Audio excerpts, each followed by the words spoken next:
शेतकरी बंधूंनो नमस्कार. बीजोत्पादन कांद्यामध्ये बऱ्याचशा प्रमाणामध्ये अडचणी हे येत आहेत. तर याचं कारण असं की जमिनीमध्ये शेतकरी बंधूंनो बुरशीचं प्रमाणच एवढं झालेलं आहे. कारण की आपण मागील 3 वर्षापासून पाहतो, सुरुवातीला ज्यावेळेस आपण शेतामध्ये नांगरणी करायचो त्यावेळेस ट्रॅक्टर हे परत वापस लागत नव्हतं जमिनीमध्ये. एवढ्या मोठ्या प्रमाणात कडक जमिनी होत होत्या.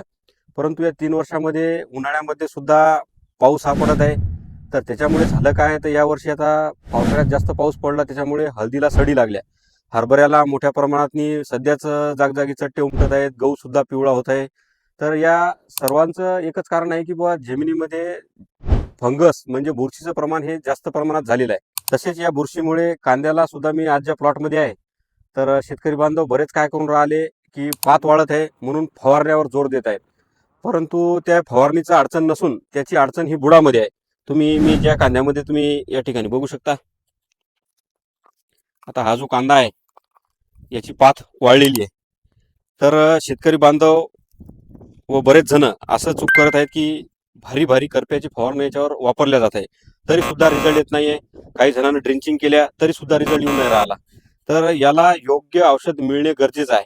तर या ठिकाणी तुम्ही बघू शकता, या कांद्याला आतमधनं सड लागलेली आहे. तुम्हाला या झाडाच्या मुळ्या फ्रेश दिसतील, परंतु मंदातली सड लागल्यामुळं जे वर अन्नद्रव्याचं वहन असते, मंदातला जो स्टंप आहे त्याच्यामध्ये ही सडल्यामुळे अडचण जाते.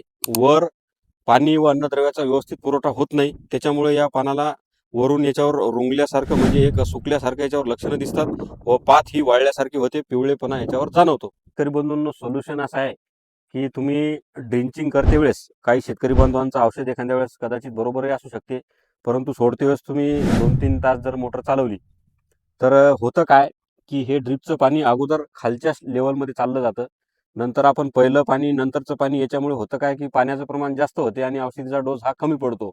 तर एकरी औषधीचं जे डोस द्यायचं प्रमाण असते ते सुद्धा योग्य असणे गरजेचं आहे. नाहीतर तुम्ही एवढं मोठं क्षेत्र आहे आणि त्याच्यात तुम्ही 250 ml जर एखादं फंगीसाईड देसाल किंवा अर्धा किलो देसाल, त्याच्यानं बी बरोबरी होत नाही. इथं एक चुकतं, पाणी देण्यामध्ये वरच्या स्टेजमध्ये औषध सोडल्यानंतर राहायला पाहिजे, याच्यामुळे सुद्धा एक चुकतं. आणि जे या जी बिमारी आहे याच्यावर जे फंगिसाइड द्यायला पाहिजे ते योग्य प्रमाणात दिल्या गेलं तरच याच्यावर हा रिझल्ट हा आपल्याला मिळतो. जर तुम्हाला अशा अडचणी जाणवत असतील तर तुम्ही आम्हाला व्हॉट्सअपवर तुमचं प्रॉब्लेमचा व्हिडिओ टाका, त्याच्यामध्ये आम्ही तुम्हाला सोल्युशन सांगू की तुमच्या शेतात नेमकं अडचण काय आहे.